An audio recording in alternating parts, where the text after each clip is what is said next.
Greetings again to everyone. My name is Justin and I will be the MC to run through the program. I know it's a very tough day for most of us, and I know none of us would have wanted to be here, but we are all here to honor and to behold that Mr. Rof has left in our hearts, all the lives he has impacted, all the people he loved, and everyone that loved him. So this afternoon, before we start everything, I'm going to call on Pastor Nevutalo to come and open with us with prayer. As a child of God, I do believe that prayer is the only sustenance that keeps us going. So we're going to welcome the pastor to come and pray for us and to open the service with prayer.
Riatenda mune washuri kachipinga hechi vakadia uriandisera uone havo uridhipeliwe ngaubona zitu ngakubonele kwavo uchiitelwa zina lavo.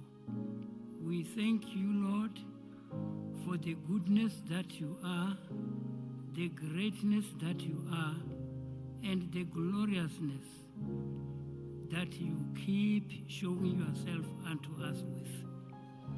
In the name of the Father, the Son, and the Holy Ghost, we commit ourselves unto Thee, even in times like this, to the glory of your kingdom. We thank you, Lord, for this service. Keep us one. Keep us safe under your care, and allow us to flow with the spirit of this time to the glory of your kingdom. In Jesus Christ, amen.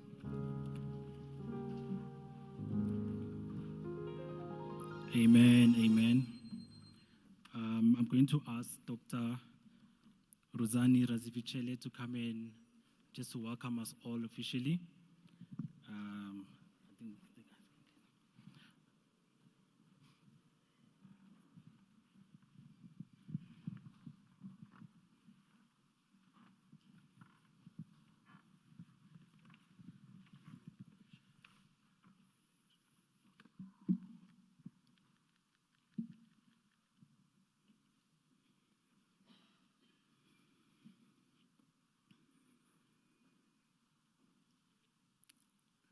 I would want to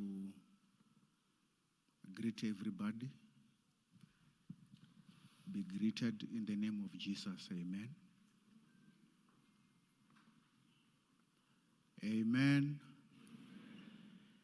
I think if you give me a low key, it will not boost us up. If you give us a high key or note, that will be better. Amen. Hallelujah. I'm here to welcome you. I believe the right thing is to stand here and appreciate your presence. You know, welcome has got a connotation. Who have stopped anything possible that you could be doing to be with these families?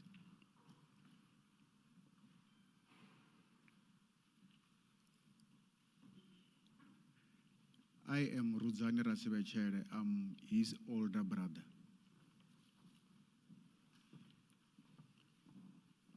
It requires energy to be standing here and look at the support that we see as the family.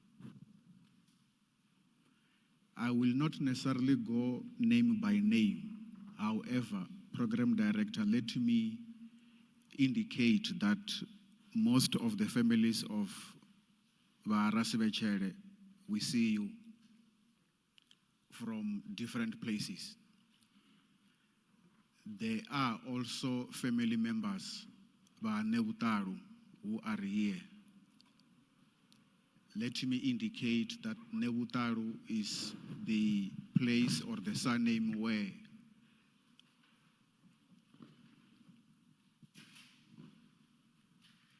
where Fatu, who is my brother's wife, come from. I believe there are also extended families beyond the Nebutaru who are also here. I have seen various men of God that I could at least recognize that are here. I see your presence.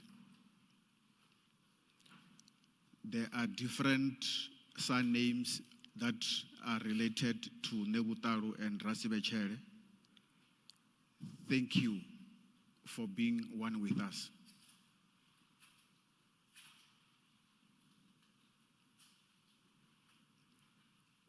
I am asking that when you see us crying, you understand the grief that we are going through. If we are one in spirit here, you are welcome. Program Director, you may come and take the podium and direct, but everybody is welcome here, and we appreciate it, and thank you very much. Thank you, Mr. Rasivhetshele. We also have Takindo, who was one of a gospel artist and also family friend to the family. He's going to be rendering us with a few items before we move on to the speeches. Over to you, sir.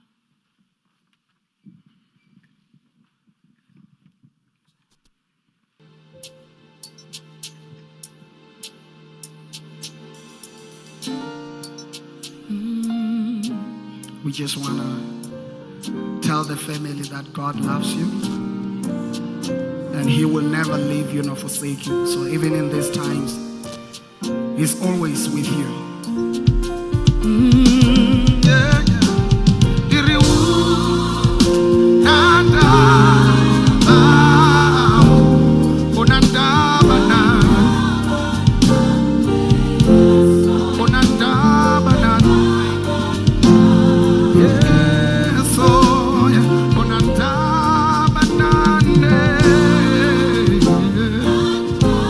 Hallelujah.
nabo.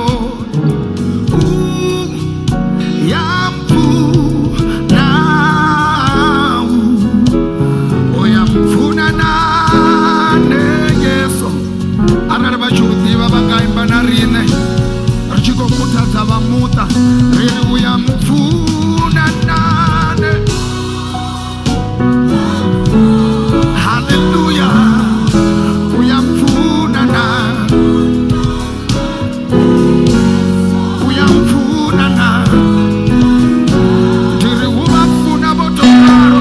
Ubatanganeza botoraro. Oh yeah, yeah. Every voice lift it up.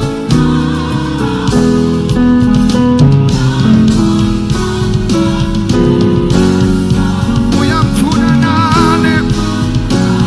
Yes, oh, unanta. Oh yeah, yeah. Unanta banane. Hallelujah, yes. Unanta banabone. Unanta banabone. Unanta banabone. Lift it up one more time.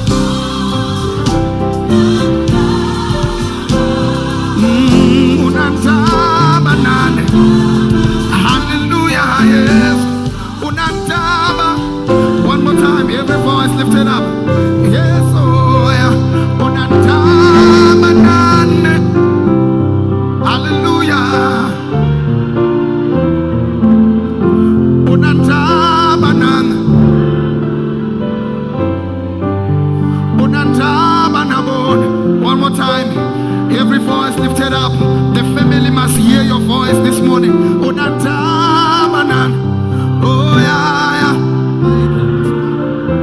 Oh, unantaba nabone.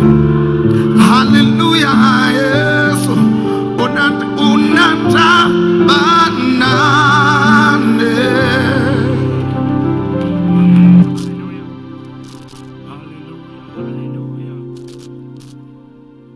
Thank you, Mr. Ndo. There's a verse in Isaiah 41, verse 10. And it just reiterates what Takindo was just singing in. And God is giving a promise, and He says that I will never leave nor forsake you. Amen. And now in such situations, we always ask ourselves, but God, here we are crying as a family, but you said you will never leave us nor forsake us. I'm just here as Taki was singing, just to reiterate that God is with us even in this situation. And on Sunday, I told the family that He is even near to the brokenhearted. Amen. So God is near to us this afternoon. Yes, it is painful. Yes, it is not a likable situation, but God is near with us this afternoon.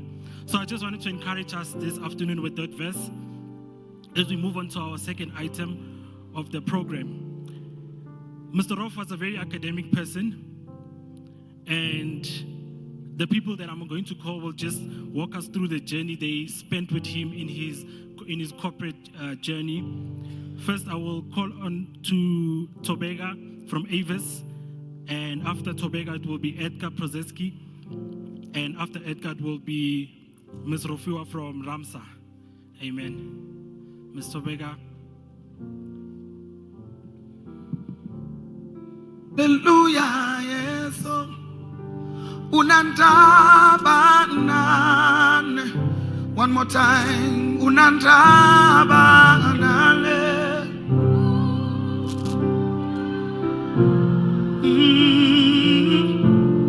Unantaba nabo. Nane yeso. Unantaba nane.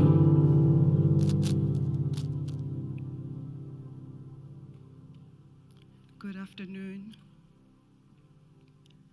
My name is Tobega Njiza. I represent a company that Rofhiwa worked for 11 years of his life. That's Avis, Southern Africa.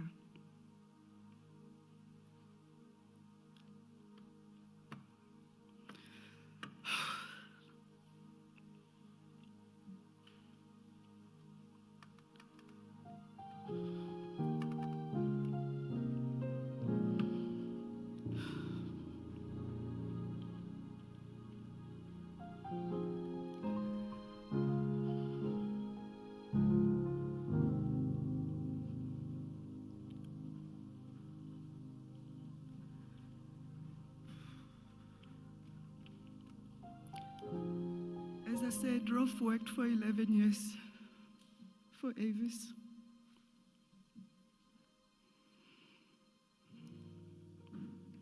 And those that know Rolf, he left Avis July 2024.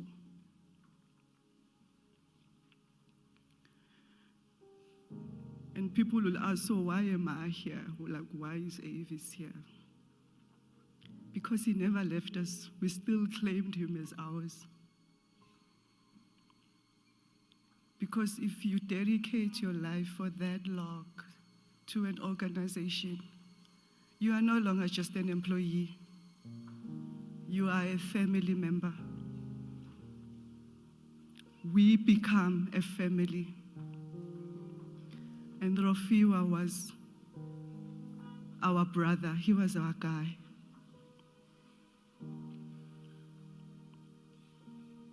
He was our family, and we loved him very, very much. Personally,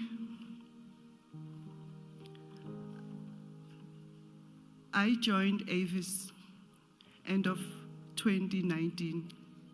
So effectively, I started working with Rofhiwa in 2020. And if you'll recall, in 2020, already by March, we were moving into lockdown because COVID had hit our shores. So here I was, having just recently joined the organization. I haven't gotten the opportunity to get to know the team, to get to know everybody. And one thing I was always clear, that I may come in as a CFO, but I don't know Avis. I just know finance and accounting. So I looked around, I looked at my team, and I knew that there is no way, especially in these times, that I could do this by myself. And there was one particular evening, we were already working from home, and I gave Rofhiwa a call. And I said, Rofhiwa, there is no way I can do this without you. I need you. So whatever your plans were, whatever you were thinking, I am asking you to give me just this one and don't go. And his words always stuck with me. He said, Thobeka, just for that call, I will stay. I'm not going anywhere. And we worked very well together. We worked very closely together. Rofhiwa was a tough guy. He's very soft-spoken, but he was a very tough guy.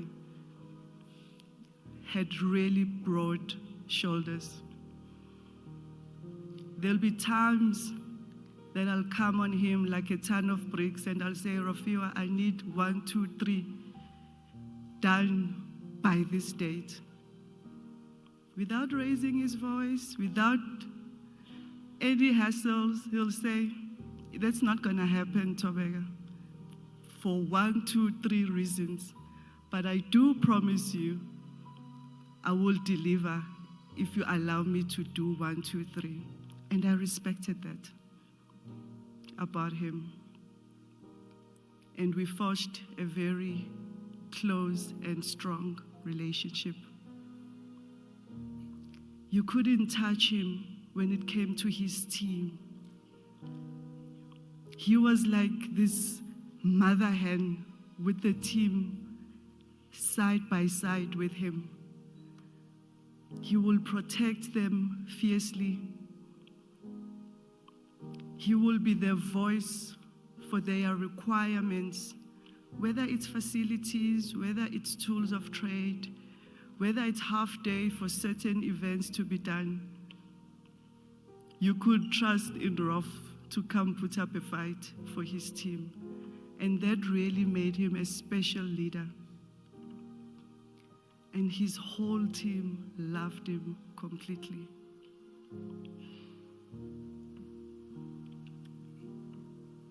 Fast forward to around June 2024. And Rofhiwa came to me and said, Tobek, I think after holding your hand for almost 4 years, I think you're now ready to be here on your own. And he had a very good opportunity, and he tendered his resignation. And I said to Rofhiwa, fare thee well, and thank you. Thank you for the years that you had given me, and I wish you the very best into the future. And we continued to stay in touch, even after he had left Avis. To his 2 sons, daughter, and his beautiful wife, we knew all about you. He spoke about his family with pride, with love, with commitment, with dedication. I remember when you were expecting your daughter, the joy and the celebration that we had, because that was my first, I wasn't with Rofhiwa when the first 2 sons were born, but I walked the journey when they were expecting their daughter, attending all the checkups, the preparation, and even the excitement that he was going to look for a new, bigger house. And we walked that journey with him, even when it was time for him to move into the new house. It was a time of excitement that we shared with Rofhiwa. But I can only tell these stories because he talked about it, he shared it. It was a part of him. And he was authentic in that way, that know me for who I am, holy. Yes, I could be your GM for finance, I could be your finance guy, I'm your reporting guy, but I've got brothers and sisters, and my parents back in Limpopo, and my immediate family that is here. And I wanted to just leave you with that you never left him, even when he was working long hours, because we had deadlines. You were always with him in thoughts and in all times. Then there's a part of Rof that had me almost having gray hairs. He was a biker. And I'm like how? Like Rofhiwa kanjani? How? And I think that was the mystery about him, that he had such an interesting mix in character, that as soft and academic as he was, he had a fun, happy, risky side about him. And I always used to have heart palpitation. He eventually blocked me from his WhatsApp status. Thank you for recently unblocking me. Because every time I will see those photos, I'll be like, Rofhiwa, I will come and take that bike away from you, because if something happens to you, and I'm just sharing this because it just really spoke about the depth of the man that he was.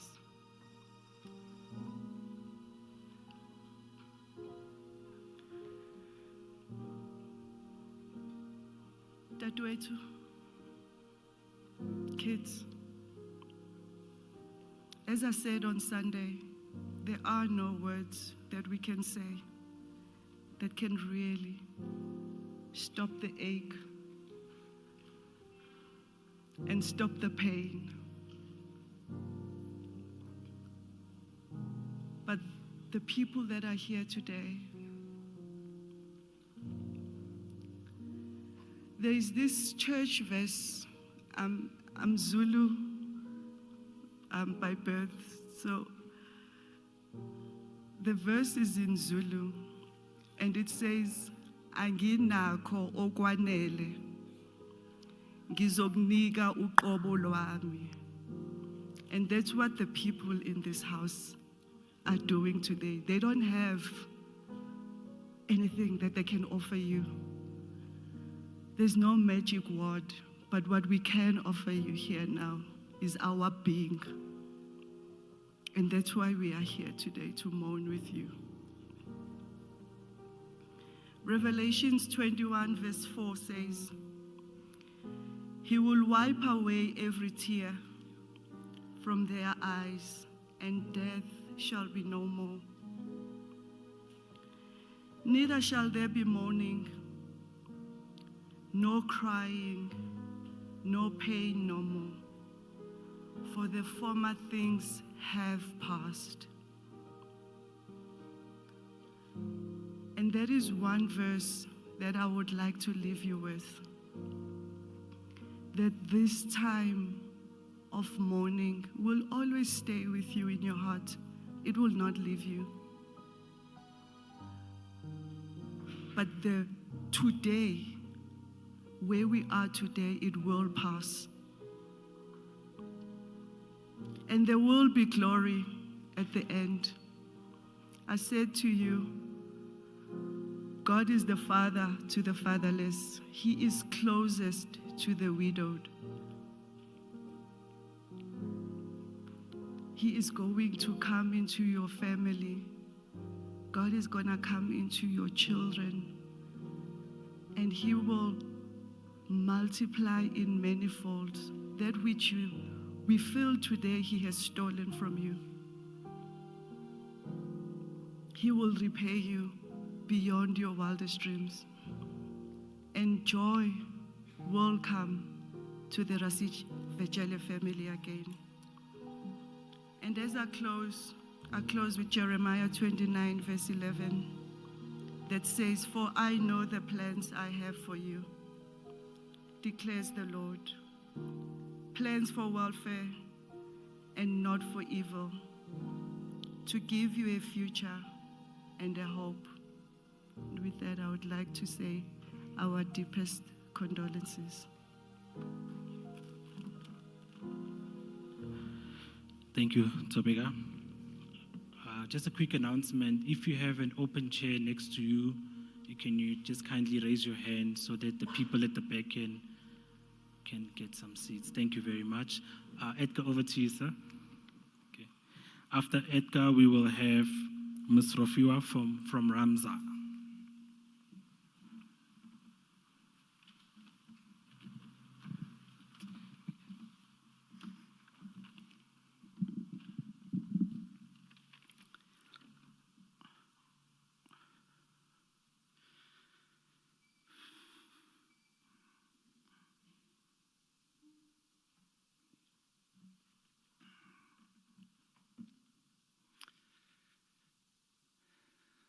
Good afternoon to Rofhiwa's family, friends, and loved ones. Thank you for allowing me the honor to speak today.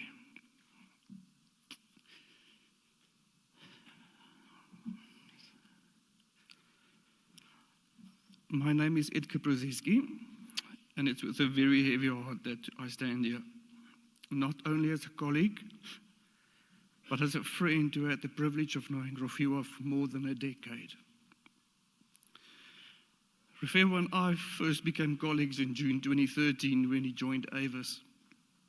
We worked side by side for 4 years, and even after our professional paths split in 2017, we stayed in contact. When I was recruiting for a new position at Stage Zero, Rof was the first and only person who came to mind. In August 2024, after an incredible 11-year career at Avis, he joined Stage Zero to continue his professional journey with us. Rof was one of the most humble, honest, modest, and genuinely kind person I've ever known. He never needed to raise his voice or draw attention to be heard. His character spoke for him. He was always respectful, reliable, and set an example just by being himself. Rofhiwa was also an incredibly proud father and husband, and whenever he visited Cape Town, he would pull up his phone and show me photos, his face lighting up as he spoke about his family and how well they are all doing. His love and pride were unmistakable. He also spoke often and lovingly about his parents in Limpopo, and it was clear that family was the center of his world. On behalf of everyone at Stage Zero, I would like to extend our heartfelt condolences to Rofhiwa's family and friends. Please know that he was deeply respected, and his loss is felt profoundly by all of us.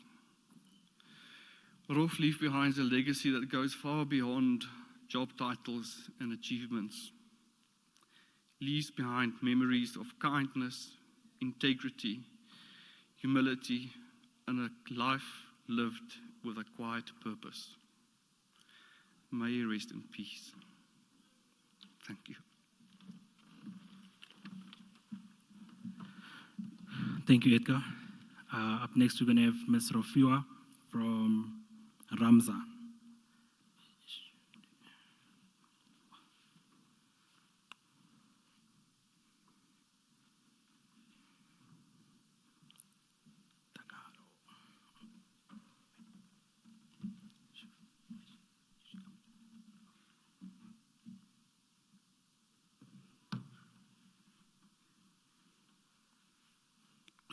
Thank you, Mchimzamshu. As you can see on the program, I was not supposed to be up here. It was supposed to be one of our colleagues speaking on behalf of Ramza. But I just decided that, I should just hijack this item as well and, say something. But I'm going to be very brief because I'm still going to talk on Saturday. So I think first thing, I just want to thank the Rasivhetshele family to have an item for Ramza to say something.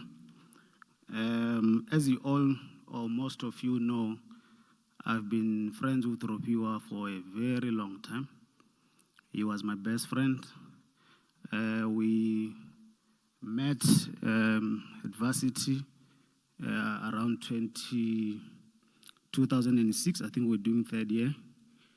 And we've been very close friends since then. And we've been sort of involved in many business deals together. And even when we started Ramza about 6 years ago,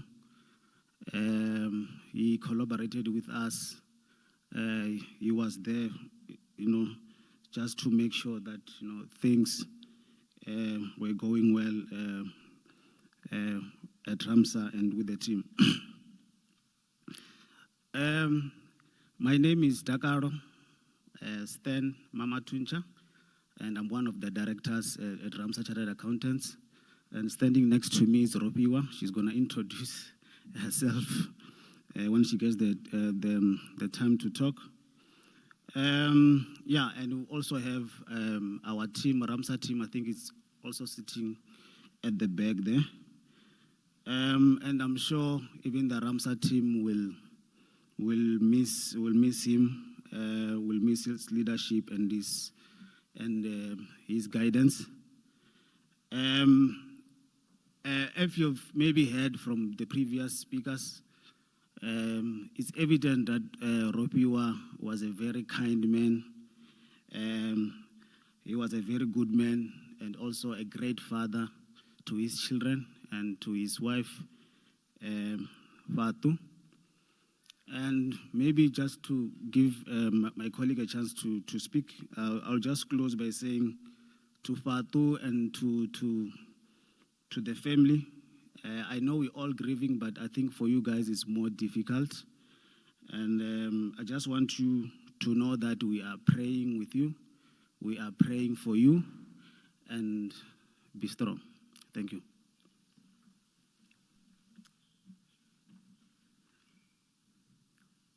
Good day, everyone.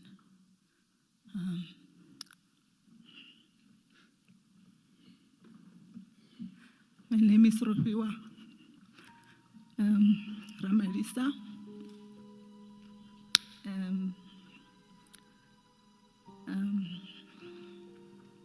Today I stand before you with a very heavy heart,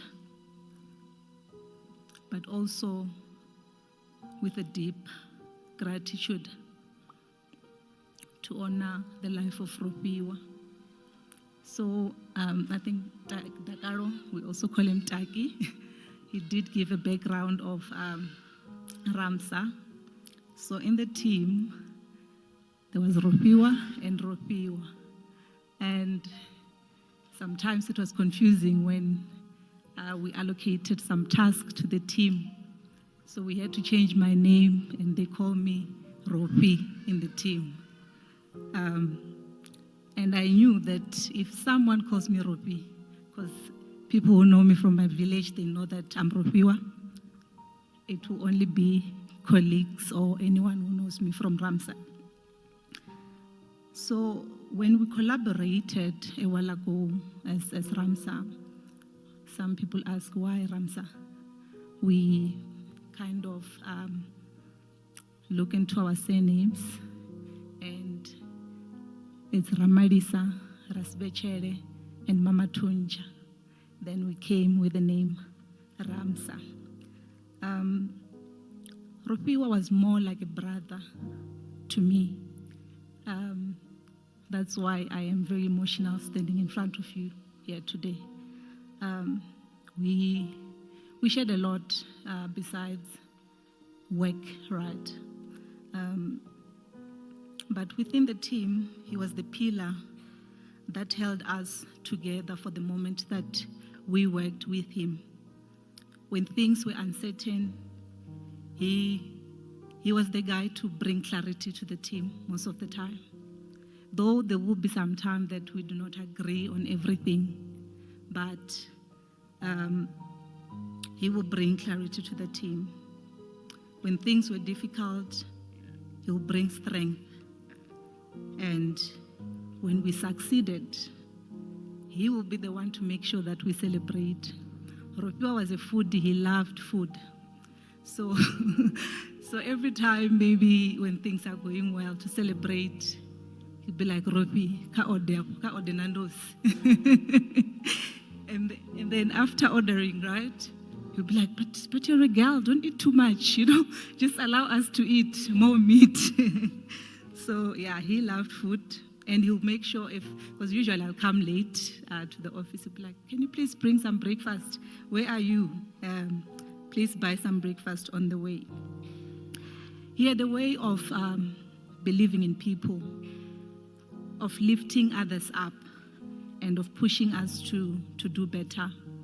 In a way that if you've been allocated a task and you're not doing it on the maybe given timelines, he'll be like, you are in your 30s and you are not serious, Guys, please be serious. Serious, and serious, But working alongside him was an honor. The lessons he leaves behind about commitment to the work, loyalty, and brotherhood will stay with me and the team forever. Ramza is what it is today because of his contribution, his dedication, and his spirit. Though he's no longer with us physically, his impact will continue to guide us. His legacy will live on in the work that we do, in the values that we uphold, and in the memories that we carry. Kachivenda uphi mavuanoni naone iwe lufu luvolera lwau lungapi. Rest well, Rasi. Thank you. Jehovah Ritsebile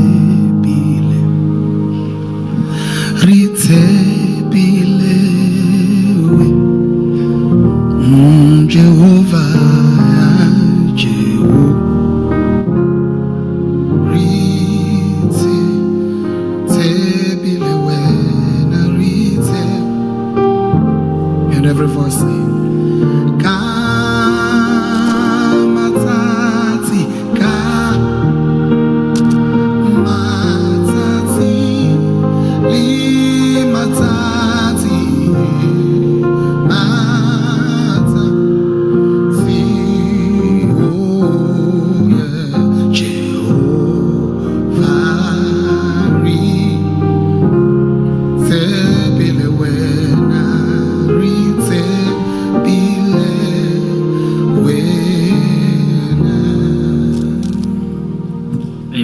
Thank you, everyone. Isaiah 40 says that those who wait upon the Lord, he shall renew their strength. And as another version says, those who hope in the Lord, he will renew their strength. And as we are hoping this afternoon, we trust that God will renew our strength. Yes, we are weak today. We might be weak tomorrow, next week. But as we hope in the Lord, we have that assurance, that promise that he will renew our strength. Up next, we're going to be having the friends to come and share their journey that they had with Rofhiwa. One thing that I would say about Mr. Rofhiwa is he was a very adventurous man, and there's nothing that could stop him. Of late, if you checked his statuses, he was smoking the meat every Saturday. He was at the smoker. It's a leg of lamb, it's a chicken, And I would open his status. I'm like, Mr. Rof. And what the funny thing is that there was one time he was smoking. I think it was brisket. I'm not too sure. And he said, this is about to go in for 12 hours. I'm like, 12 hours.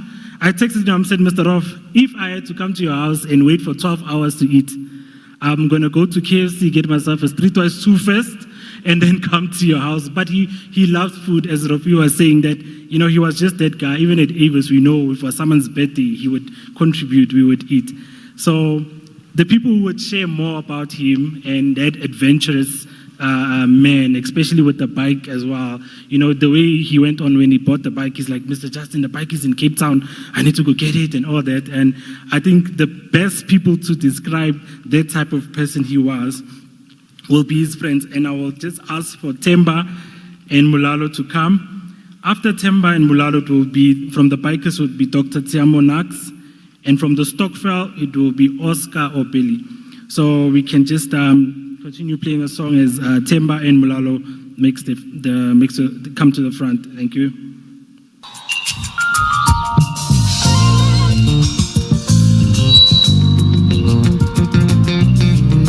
God is still the same today, yesterday, and forever. I hope you can stand with me as we celebrate. We say, Unano Gabonea. Unano Gabone. Unano Gabone. Mamutimuya.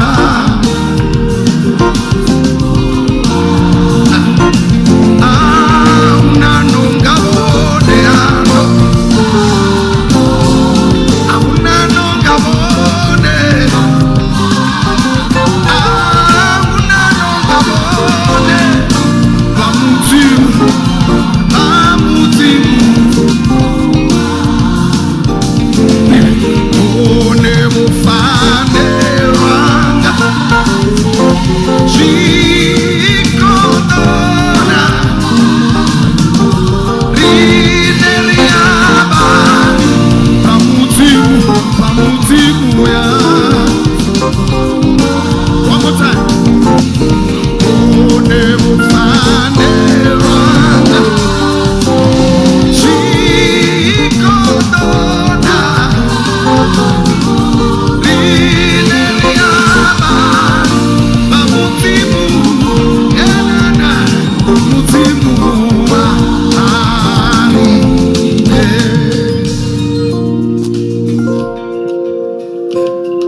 about my friend, the guy that I've known for over 20 years.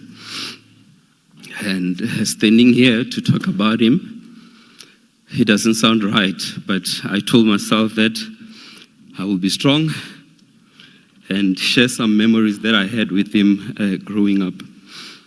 I met Tendi and Rofi in 1995 at a new school, and how we met was a very funny way, because when I met them, they were known as the twins, that apparently were athletes, and they were very fast. Because my memories go with both of them, and I hope you do understand that. And when we got to Durban, what we did is we saw that the pocket money that we were getting was not enough.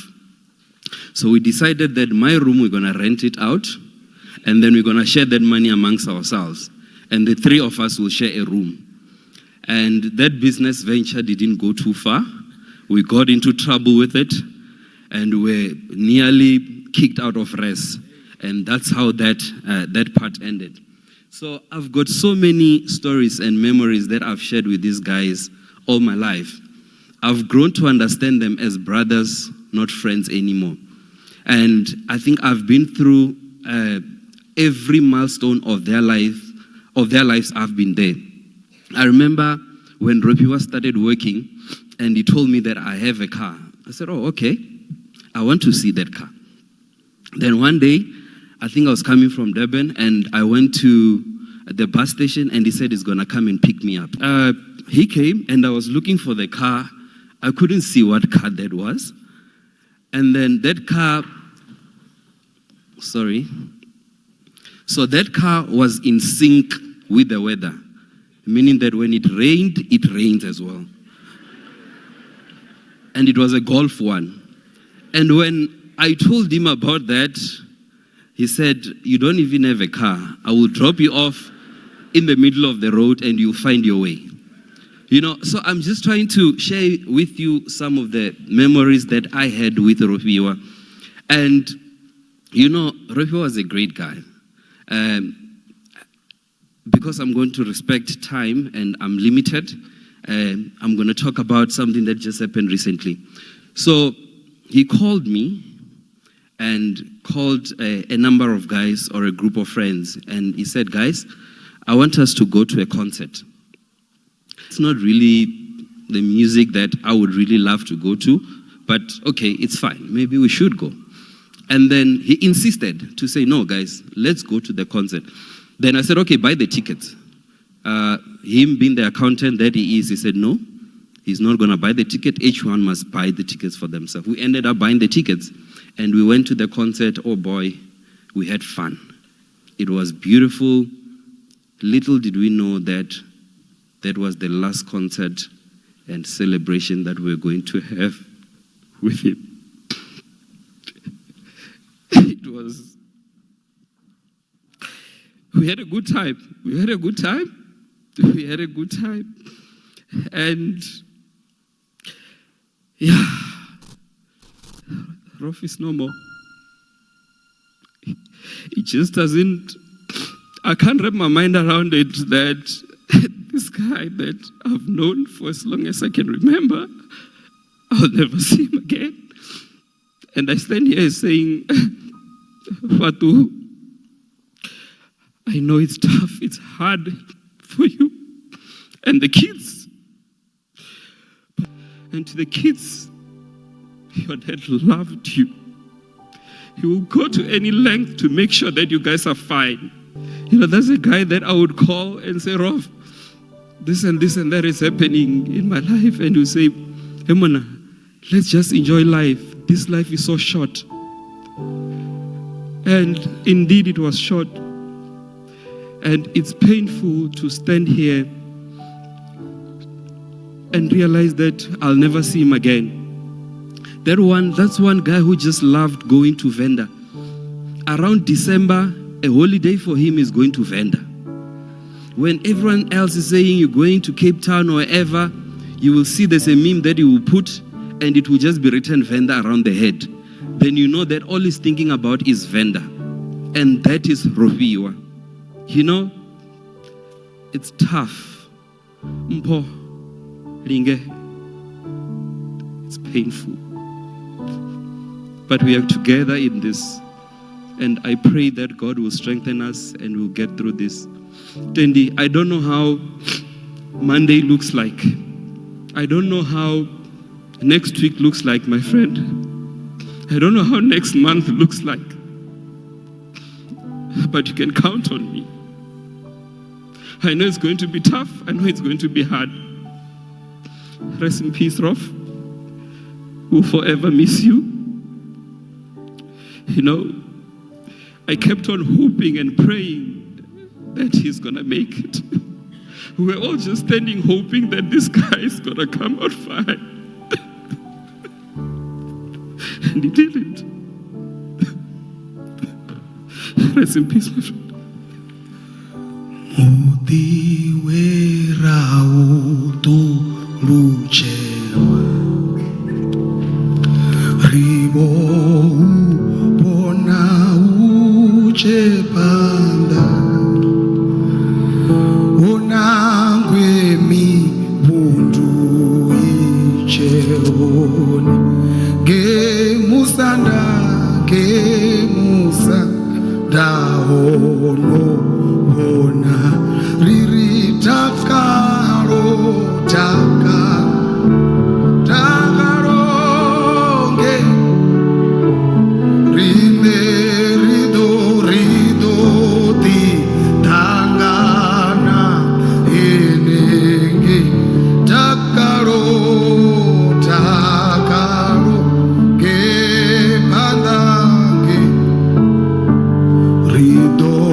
Greetings, everyone. To Rasivhetshele family, to Fatu, to Ringe, Mpo, and Tendan, my heart goes to you. I'll try to steer on the light side of things because I don't think I'll be as strong as Muraro. I may not be able to complete my delivery if I don't. I'll say first that it's very hard to compress almost 19 years of friendship with somebody into a less than 5-minute speech. So if my speech is a bit inept, please bear with me. Robs, I'm grateful for the phone call we had on Thursday. We could have reverted to texting, but we spoke until you went to the meeting.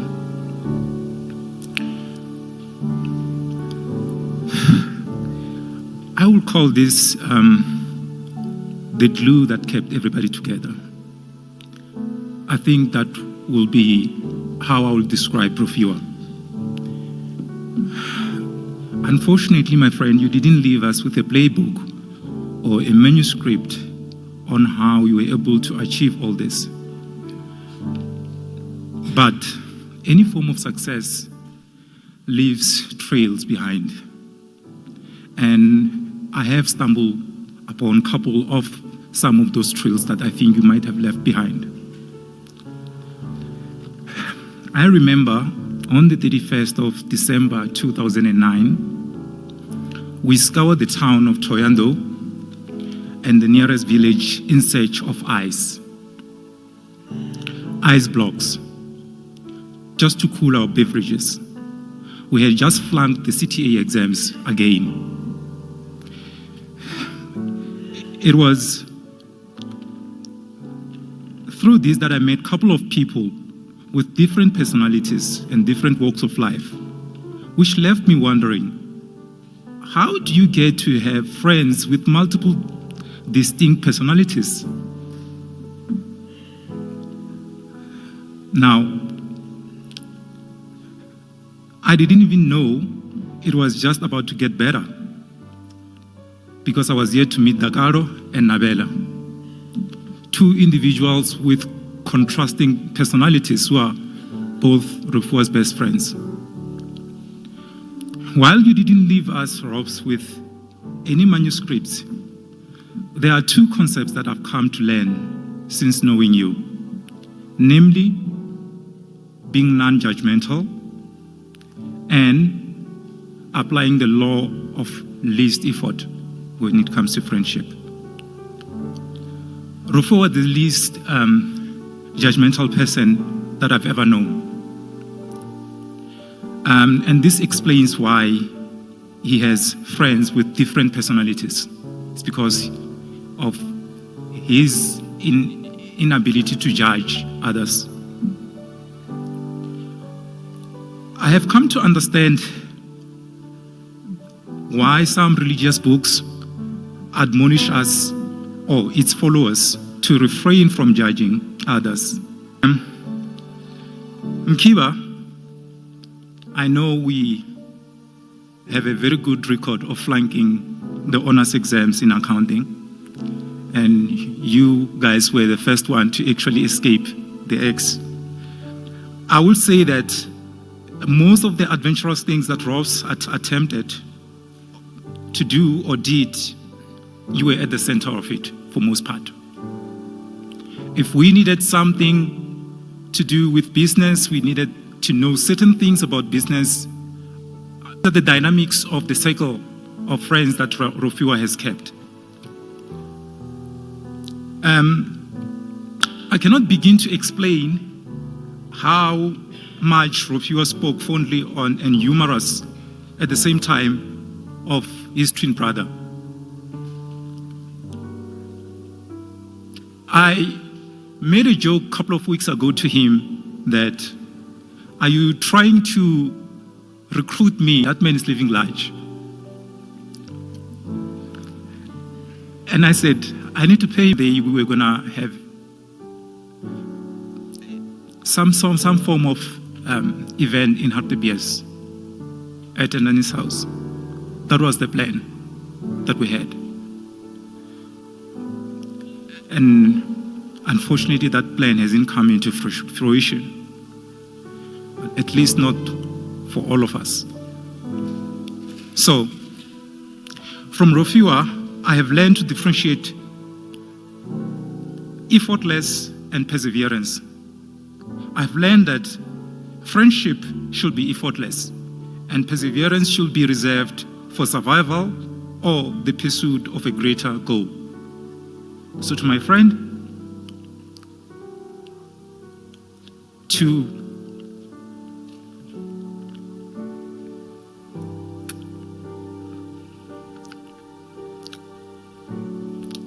the one and only guy that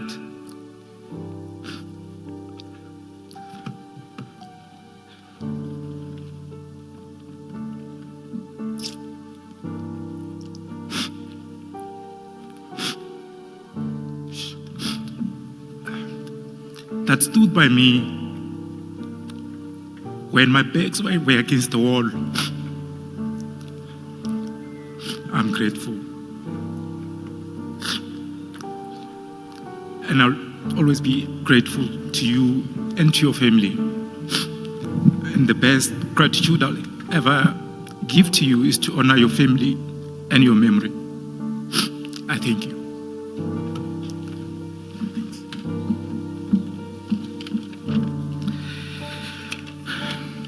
Thank you. Up next we have from the bikers, Dr. Tiamo Nax, and from the Stockfell, Oscar or Billy. You can come to the front. Thank you.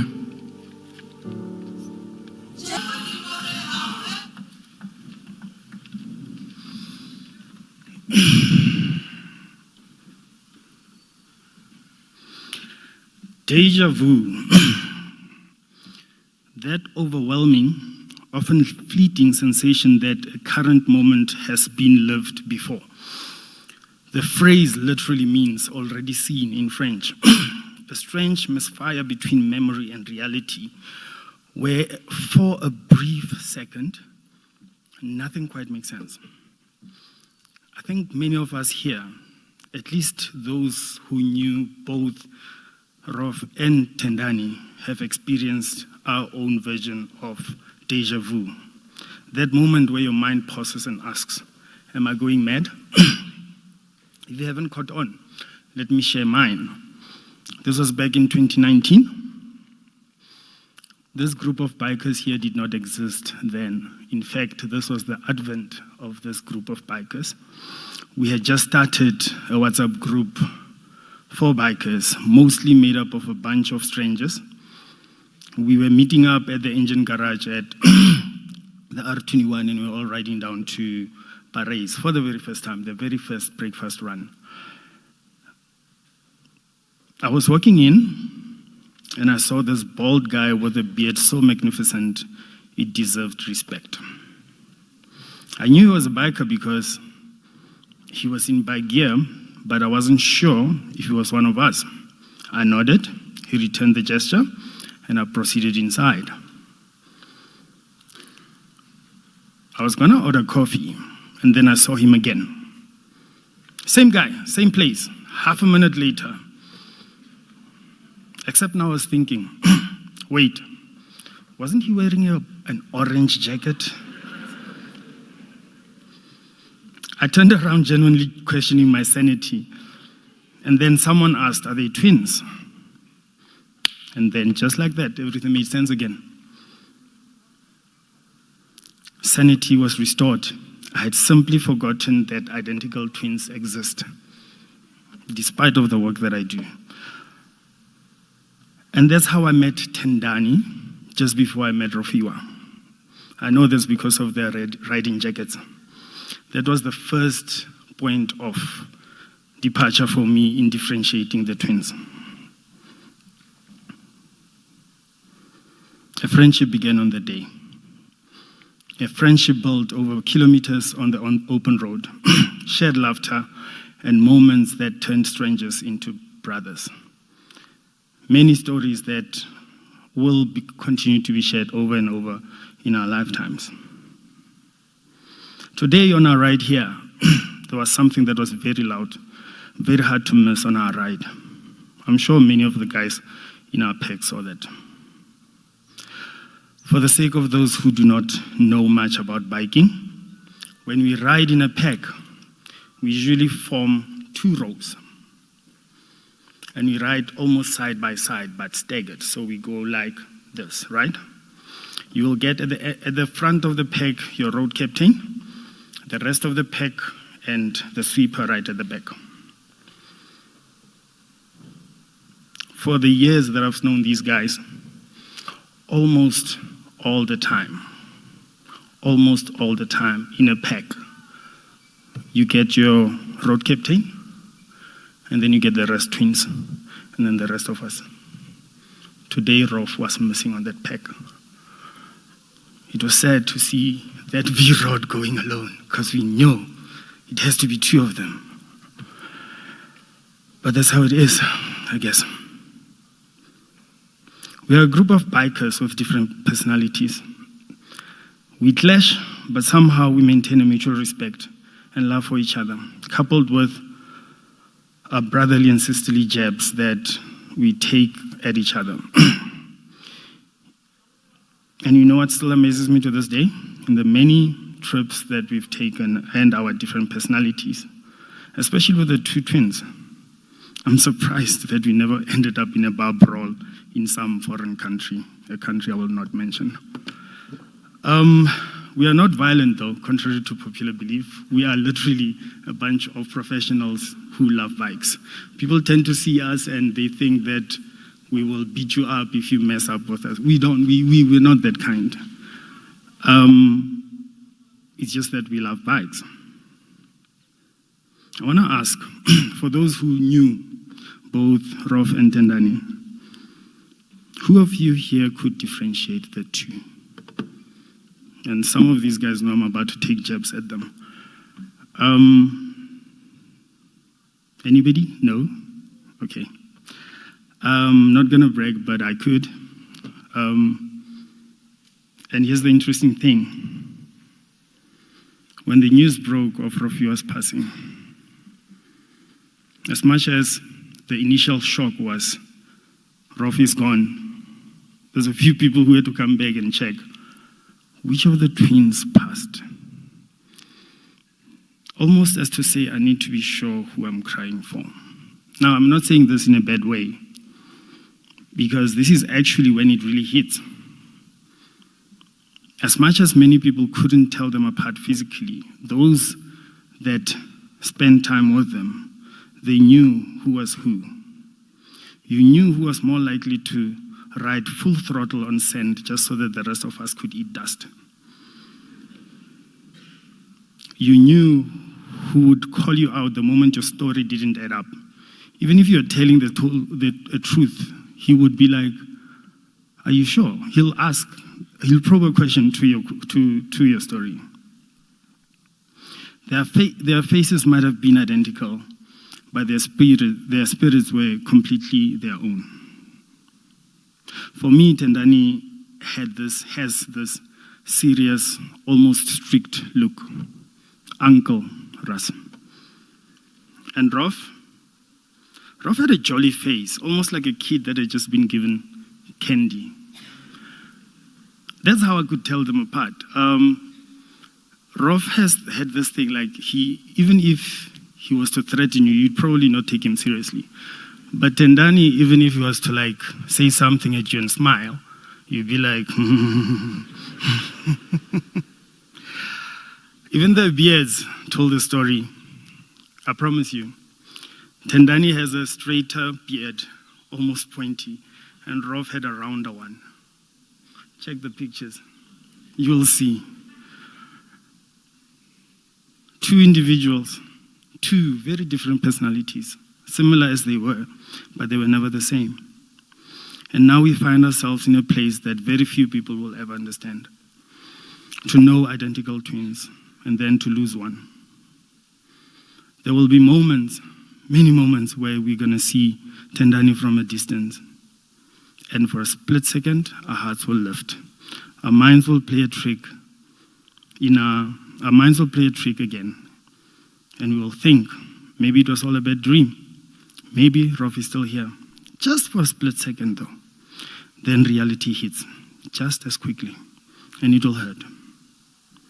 We'll miss the late arrivals to our bike meetups. A text that comes just moments before we have to leave that says, guys, wait for me, from Rof. And then when he gets there, he will arrive, greet us all as if nothing is wrong. And when he gets to his brother, he'll grab him by the hand and say, young man. This I always found a bit funny because I've told you guys how I differentiate the twins, right? So in my head, Tendani is the older twin. I don't even know who was born first, but it just always seems that way. It's just how my brain, I guess, works. And just to be clear, guys, this is not to say one of the twins was loved more than the other. It is just that today we are mourning Rof. Tendani, my brother, you're my guy. With Rof, it was almost like we were ready to lock horns, although it was usually in jest, but we never quite agreed on anything for some reason. And he'd always tease me about drinking Savannah while he was holding a Savannah on his hand. Just never made sense, but that's how he was. Tendani, my brother, I cannot begin to imagine the depth of your pain. To lose someone you have known your entire life. Not just as a brother, but as a part of yourself. Nothing is going to make sense for a long while. And the truth is, some of it will never make sense. This kind of loss leaves a wound that doesn't simply disappear. It becomes something that you learn to carry. And I'm truly sorry that this had to happen to your brother. I'm sorry that this had to be your experience. But I need you to remember this. You must carry on. Carry on for him. Carry on with him. Continue to love the road. Continue to show up the way you always have. Continue to live. Because in doing that, you carry him with you. The brotherhood does not end here. The rise don't stop. If anything, they mean more now. Cycad and Rhapsodies.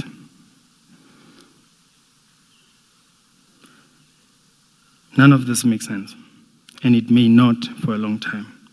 But what can we do? We can only hold on to the memories, and in doing so, Rof will live on in all of us. To Rof's wife and kids, find comfort, find strength, know that you are loved. I know this because in many of our getaways, we'd sit and share our personal lives and family, about our personal lives and families, and he was never shy to speak about you. R.I.P. Rof. Rest, my brother. I hope wherever you are, they prepare your tomahawk steak the way you want it. Hot but not spicy. Thank you.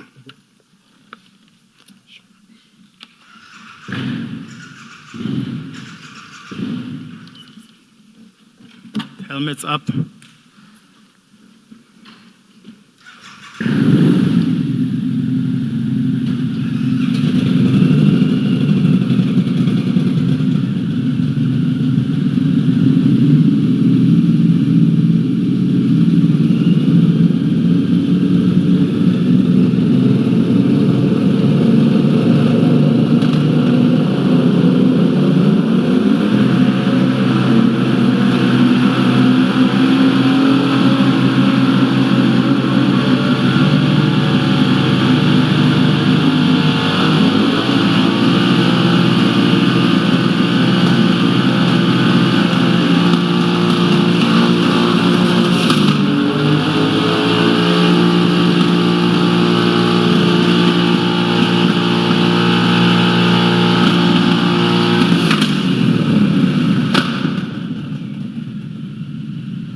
Thank you, Dr. Knox.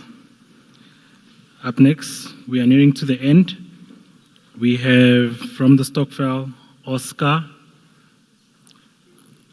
or Billy. The Oscar, Billy, you can come to the front.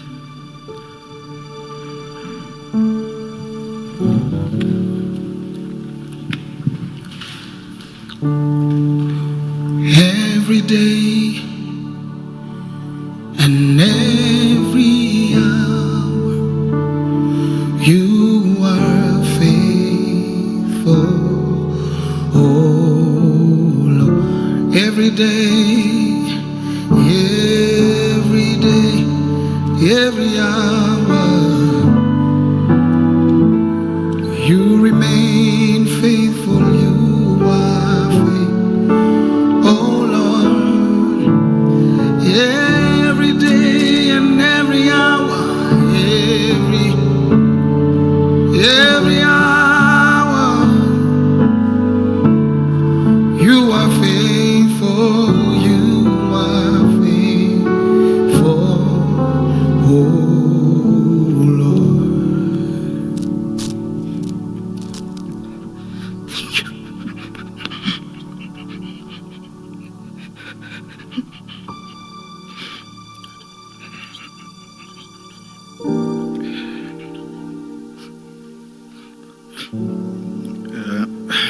I'm Oscar, and this is Billy from Stockfell.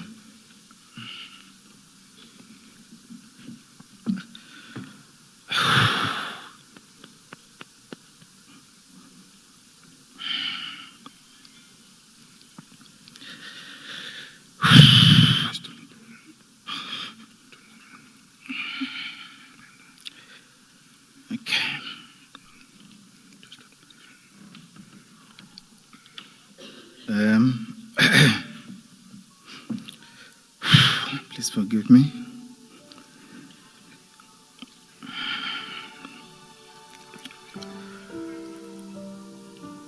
Rofhiwa was a treasure in our Stockfell. I am the chairman.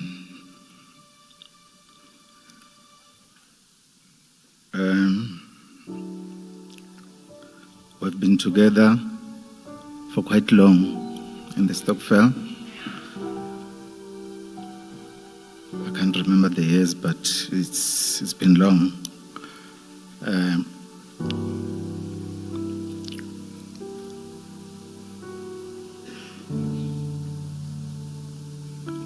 As a chairman, I'm expected to do a lot of things in a Stockfell.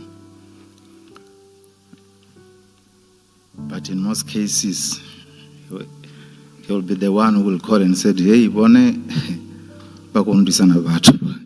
Stockfell, because he wants me to do everything. So everyone is fighting me here. When I don't want to say anything, but you're a chairman, I'll be like, I'm Fanawanga. Just talk to them, man. Before I proceed with the Stockfell thing, I want people to understand where I come from. So I met Rofhiwa, I think early 2000, through my cousin Chipiti from Ramza, who was here before us. And then late 2000, I think after they completed their studies, I was staying in Joburg. They used to come to my apartment more often, visiting Chipiti. I'm talking about Indi and Rofhiwa Rasi, as I call him. Yeah, that's hand closer and closer, and then we spend more time together. And then we became like more like a family. Okay. I'll just talk more about Stockfell than the friendship.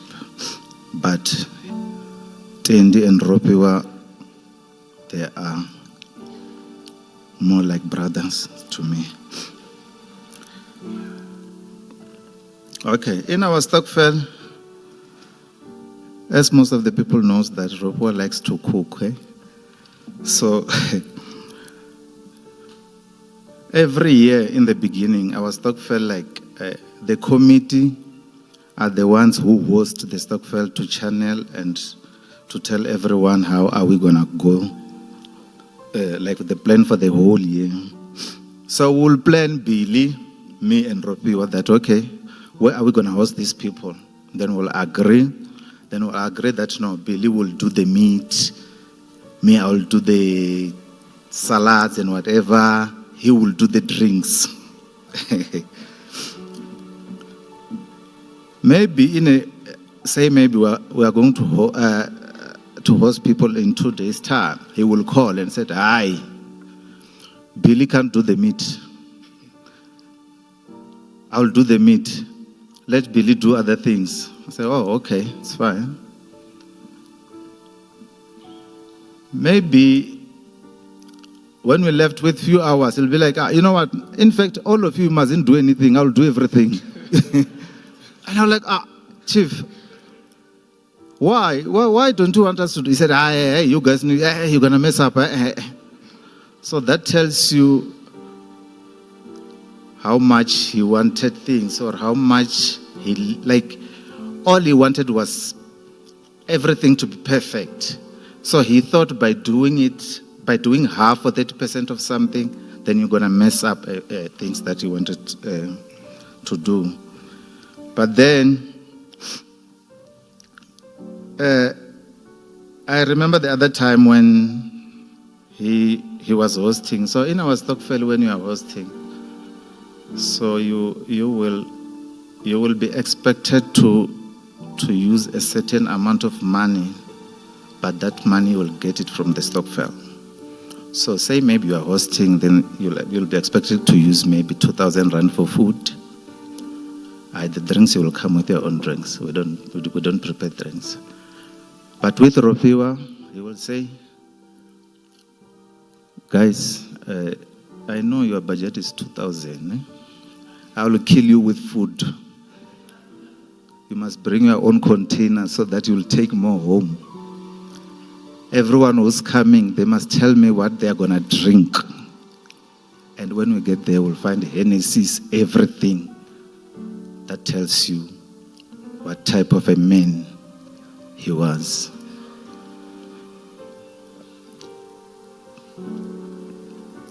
He brought unity. He respected every member, irrespective of what you do for a living, irrespective of where you come from. He will come and say, all right, Bonnie, are you fine there? Eh? If he looks at you and think like you are not fine, it's like something is stress, he'll be like, hey, Bonnie, all right, what are you drinking? And then he will get you whatever that you want.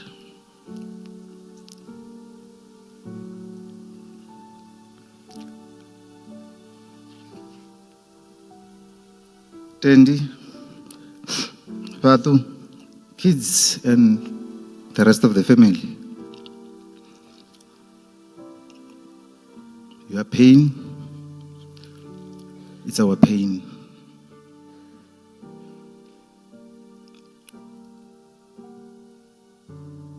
Three weeks ago,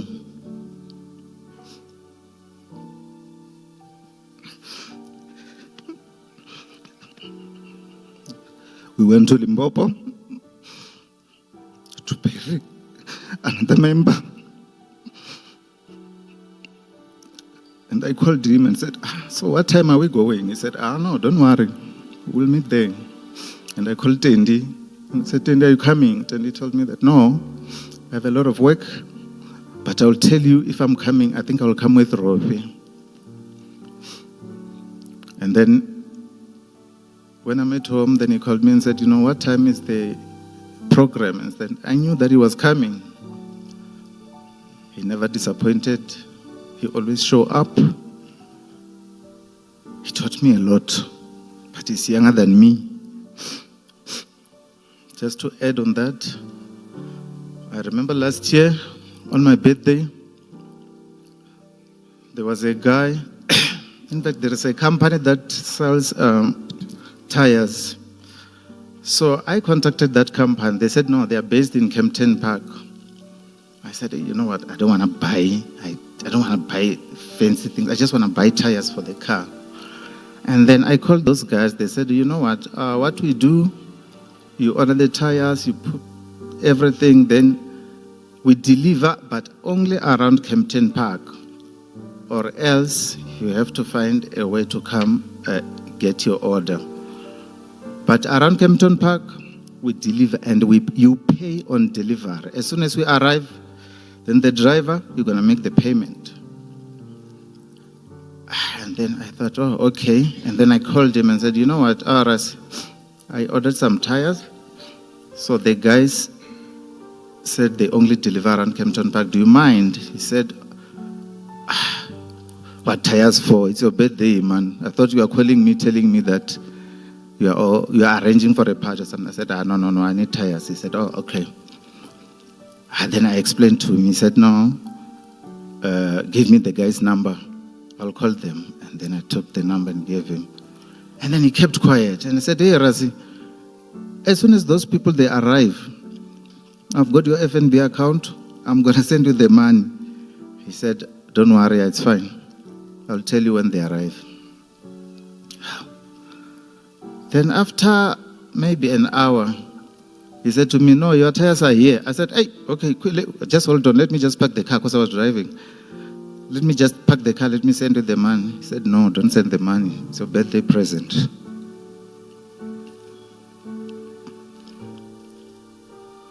So that tells you how close I was with him and how much he lived his life. And I know that he was not doing it only to me, he do it to a lot of guys. Rotanguliwa.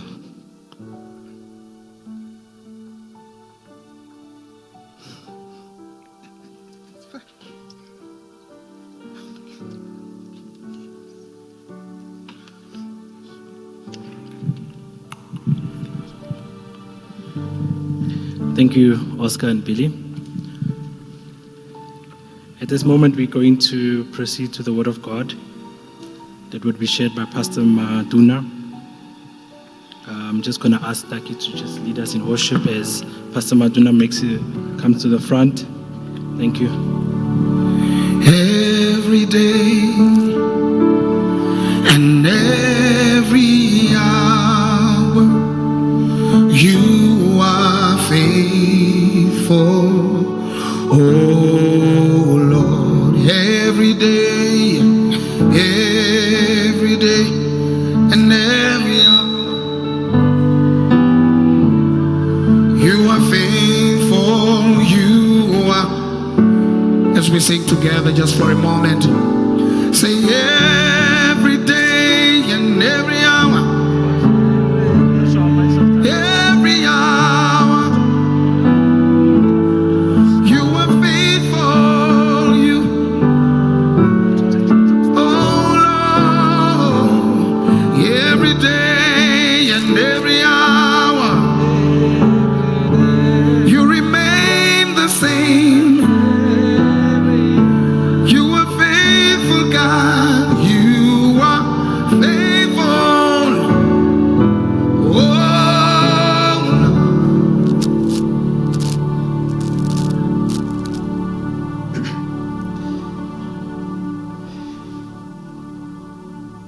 I'm going to request that all of us to rise on our feet in the exception of family.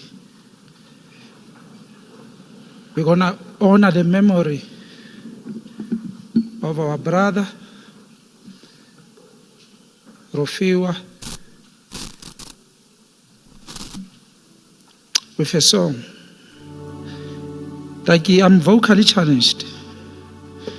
There's a song that says, "For thy is the kingdom, the power and the glory, forever and ever and ever."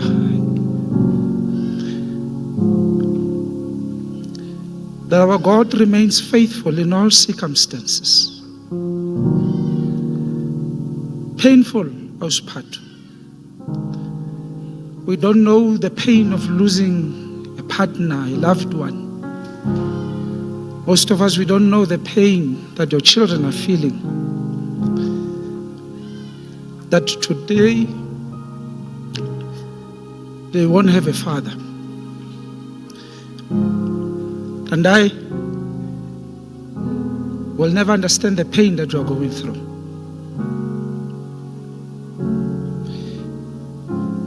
But he remains faithful in all circumstances. He's a God who is closer to the brokenhearted. He's a God that is faithful. In the book of Psalms 124, the psalmist says, "Where can we turn to? Our help is in you, O God." To the family of Rasivhetshele, Tsidiseha, Modimo ke yo, an ever faithful Lord, an awesome Father,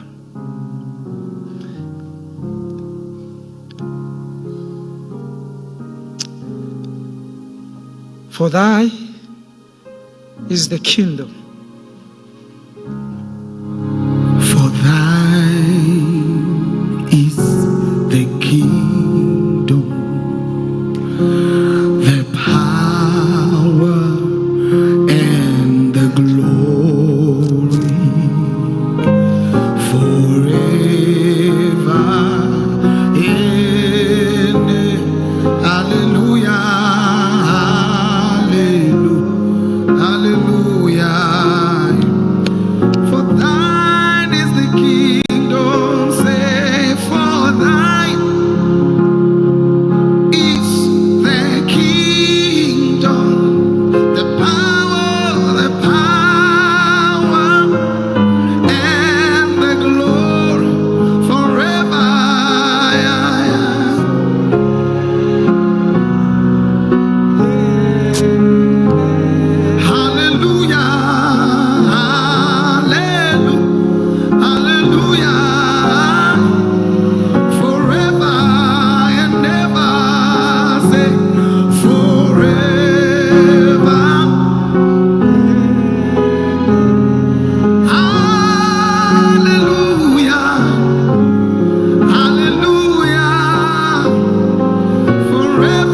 all have a seat.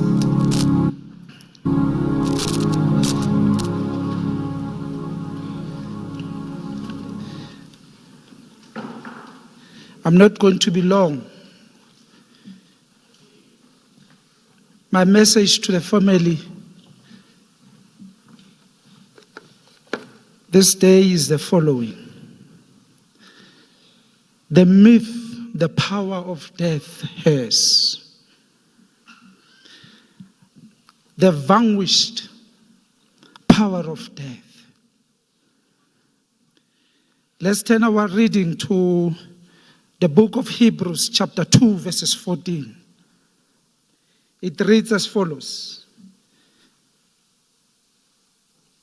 My name is a very important detail that I just forgot. My name is Tene Maduna. I fellowship in a Centurion, Christ is the Way ministry. Just behind Forest Hill, there's a church there. For those that are closer in Centurion, you are welcome to join us for fellowship. The book of Hebrews, chapter 2, verses 14 reads as follows. Inasmuch then as the children have partaken of flesh and blood, he himself likewise shared in the same, that through death he might destroy him who had the power of death, that is the devil, and release those who through fear of death were all their lifetime subjected to bondage.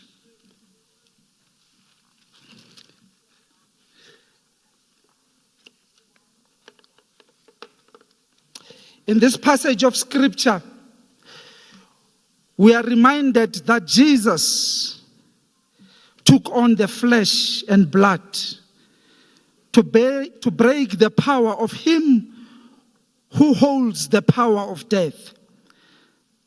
The devil used fear of death to enslave humanity, but this fear is rendered unnecessary through faith. I want to remind the mourners that death no longer has power over man. That the power of death was defeated by Christ when he resurrected from the dead. That is why when we call on believers and we say to them, we don't mourn like the unbelievers do. Because we know ourselves that death and its sting has been defeated. We know we walk in faith that there is hope at the end of this physical death.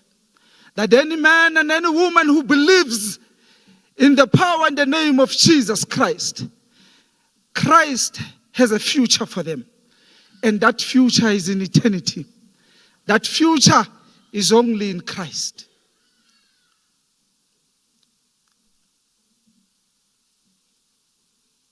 This today that has brought us together, painful as it is, the scripture teaches us the following, that it was defeated. It was defeated over 2,000 years ago. In Golgotha, when the Son of Man died for me, for you, and all humanity. But his journey did not end there.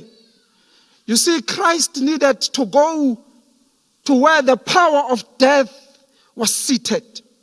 For 3 days he lowered himself to the belly of the Hades, to go and fetch the keys and the power of death. That is why when he rose on the third day, we knew that death in its powerless, what Satan has used to enslave man into believing that they must be afraid of death, that freedom and victory was declared on that day.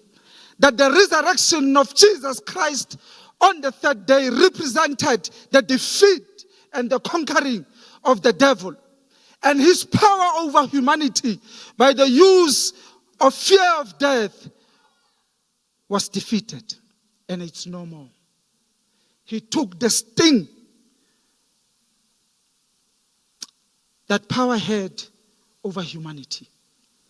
And I want to share with you, family, that today we are mourning, but there's a day that all the dead who believe in Christ will rise.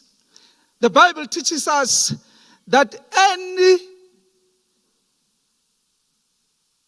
little trace of the power of death over humanity, when that day comes, will be removed from all of us.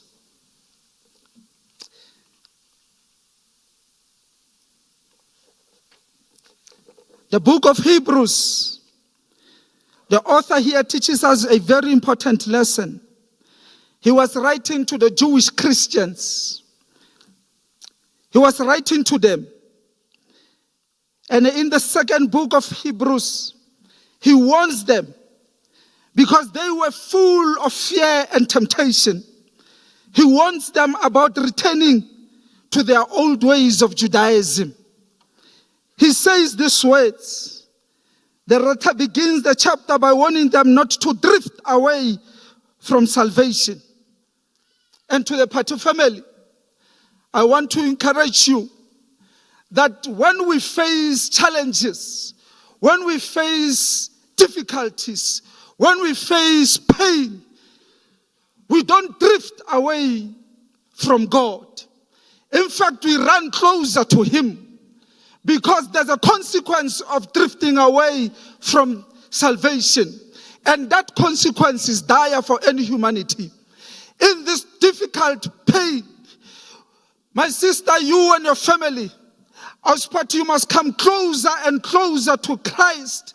Because the Bible says the Holy Spirit, who sees your pain, who sees your heart, is closer to those that are broken. And to the mourners and everyone, we don't drift away when circumstances and challenges become difficult. We run to Christ, the author and the perfecter of our faith.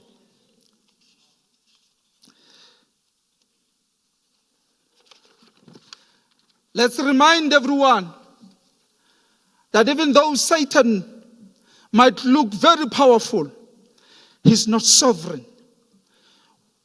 We worship a sovereign God. Our God is almighty. Our God sees your pain this morning. Our God sees what you are going through.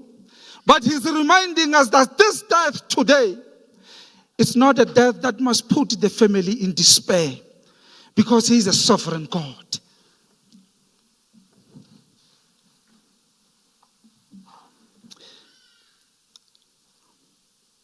Jesus Christ became fully human, merciful. His death represents victory over sin. His death represents defeat of our enemy as we know it. I want to challenge everyone this morning, this evening. Make right with God. The grace that abounds in all of us is still sufficient today. The God who so loved the world so much still stands, still calls, still says, I'm available today to wash all your sins. It doesn't matter what you did, how brutal you think you are, or how sinful you are. The blood of Jesus washes. It washes cleaner than anything else. There's a clarion call to all humanity to remember remember that to defeat death, you can only escape it through Christ.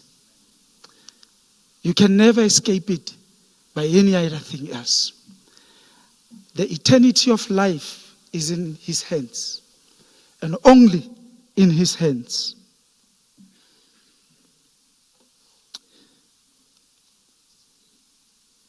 Through His blood, Jesus conquered Satan, sin, and death.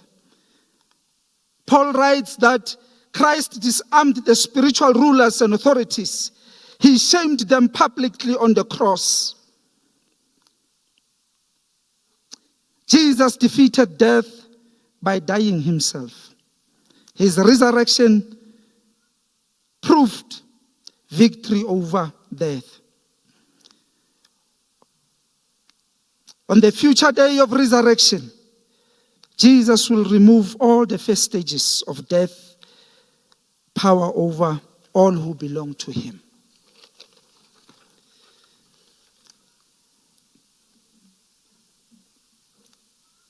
If you read the book of 1 Corinthians chapter 15, verses 55 to 56, death has been swallowed up in victory. Where, O death, is your victory? Where, O death, is your sting? For believers, death is vanquished, is a vanquished enemy without sting. Our sins have been forgiven, and we have been promised life in Christ. The devil's power has been crushed. As I conclude, I want to leave you with the following verse. Deuteronomy 30, over 19.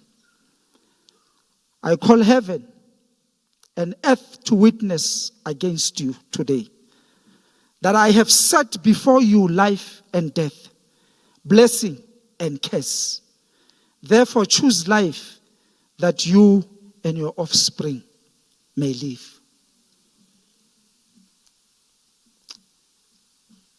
Before us, all of us has an appointment with death.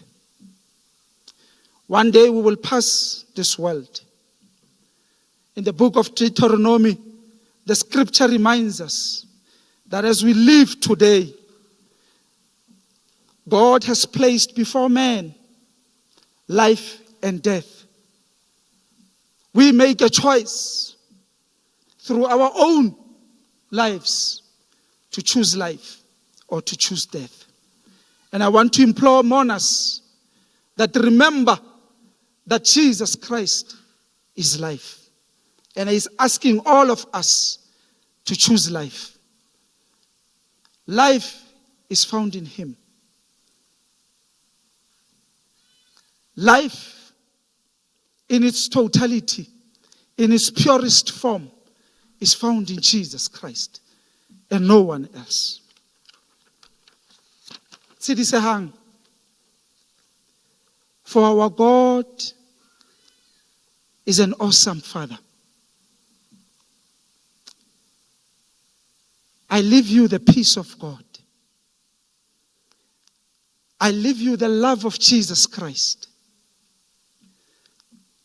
I leave nothing else except the word of God. We don't carry with us gold and silver. We carry what we know, and what we know is this God's word. And this is what we live with you, family. We don't make promises, because there's only one promise keeper. His name is Jesus. This is what we leave you with. But when you feel lonely, make Him your husband. Open up. Talk to Him. His word teaches me that He answers prayers. Never miss a moment to come closer to Him. Never miss a moment Pray for your children. Never miss a moment to choose Him and choose life. Many of us will advise you on many possible things, that if you try this and you do this, this will work. But we have a promise keeper who assures us, who is life in Himself, who says, my daughter, my child, I am here. Talk to me. Doesn't matter what you've done yesterday, today, and tomorrow. His blood washes. His blood cleans. The Bible says He throws away all our sins as far as east and west are apart from each other. And I implore you that trust in Him. Trust in His word, and He will answer. To the family, thank you. Thank you for affording me an opportunity to speak what God would have wanted me to share with you. I want us to rise on our feet, and I want to pray for any man or any woman in this house that says, Jesus Christ, I want to be your child. I want you to forgive me and forgive my sins. I want to turn a new chapter. I want to hear you and serve you with all of my heart. That Jesus Christ still saves today. The power of salvation is still at work. As much as we woke up today, it was another chance to hear His word, so that we don't regret about tomorrow. What today saves, tomorrow is what will condemn you. And if anyone wants to bring his life to Jesus Christ, please rise. Let me pray for you.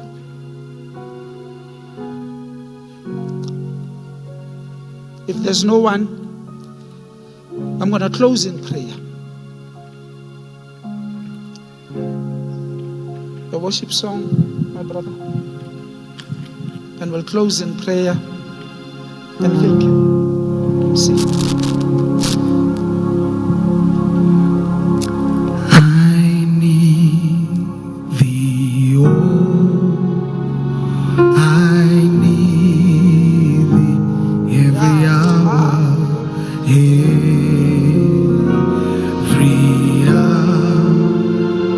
I need thee, bless me now, oh, bless me now, my Savior. I come to, oh, bless me now, oh, bless me now, my Savior. I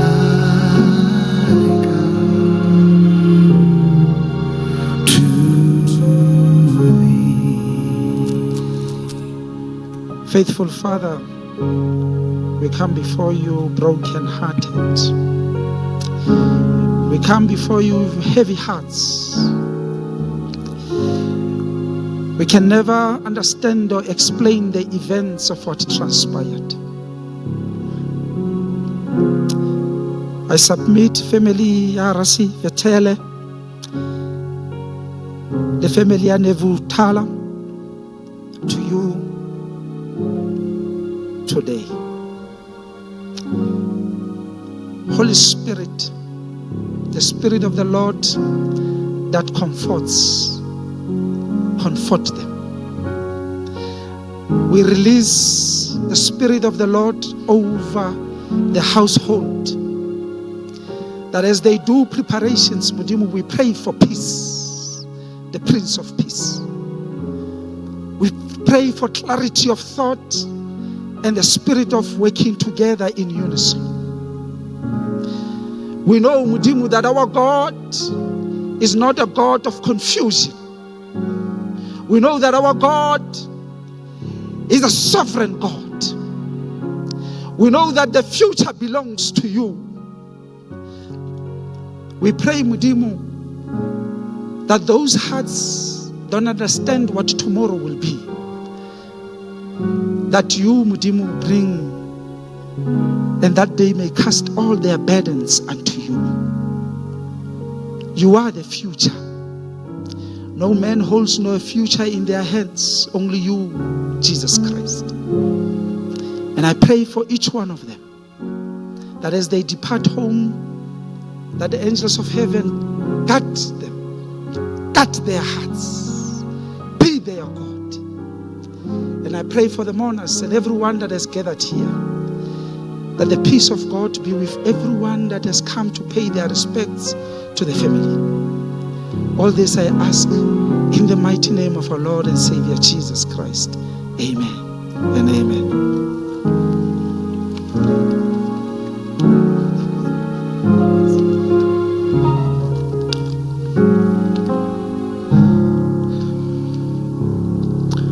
Thank you, man of God. As we close, we're going to ask for Mr. Thomas Rasivhetshele to come and give us the announcement and also to do a vote of thanks. Thank you.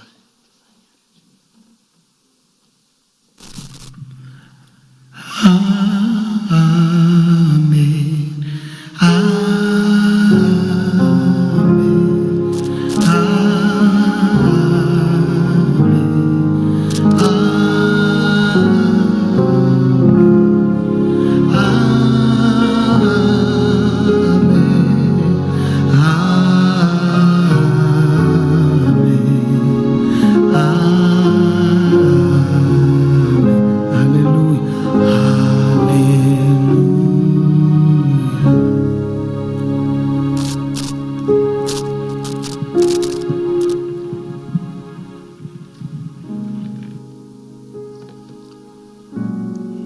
Greetings in the name of our Lord Jesus Christ. My name is Thomas Rasivhetshele. I'm here to give a vote of thanks and announcement. So I would like to thank the pastor first, the one who was preaching, because he did a wonderful job so that we can understand that we are not alone, but we have God with us. Even if people can be away, then God will always stay with us. So I'm here to give the vote of thanks on behalf of the Rasivhetshele family. We would like to express our deepest gratitude to each and every one of you who came to support us during this incredible, difficult time following the loss of our beloved son, Rofhiwa Rasivhetshele.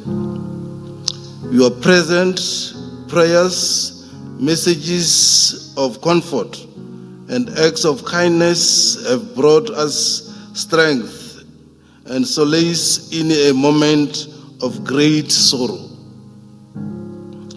Words alone cannot fully capture how much your support has meant to us.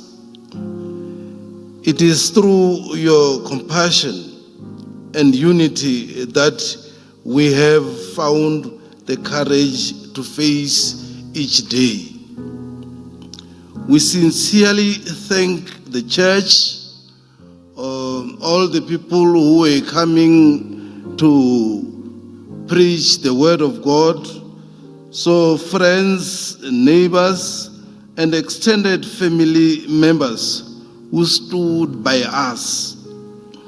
assisted with arrangements, and continued to uplift us with love and encouragement.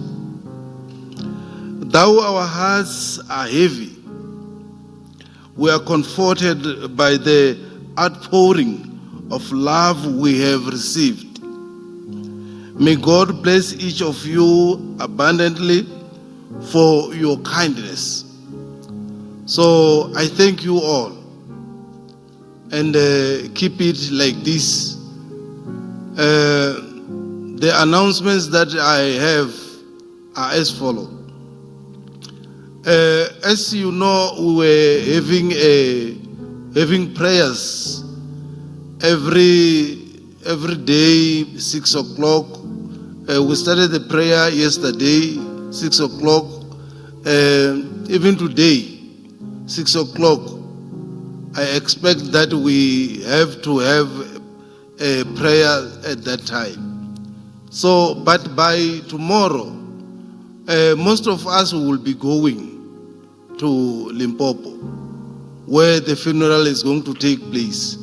So, if the family is still here, those who will be here, I won't stop them. If the family is still here, they may go and pray with them. But most of us will be going, and then we will meet in Venda. Then the funeral is going to be at Toyando Block G. And those who wants to be part of the funeral, I encourage them that they come as early as possible. We will start 6 o'clock at home. Then by 7 o'clock we will be at church at Mbili. So if you want to go with us so that you won't get lost, then come at home and then start with us by 6 o'clock. So lastly is when we are done here, you are requested not to go. They said there are some refreshment made for you. So wait and have those refreshment with us.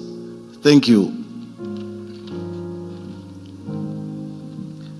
Thank you, Mr. Thomas. Thank you, everyone, for making time to be here. The family appreciates it.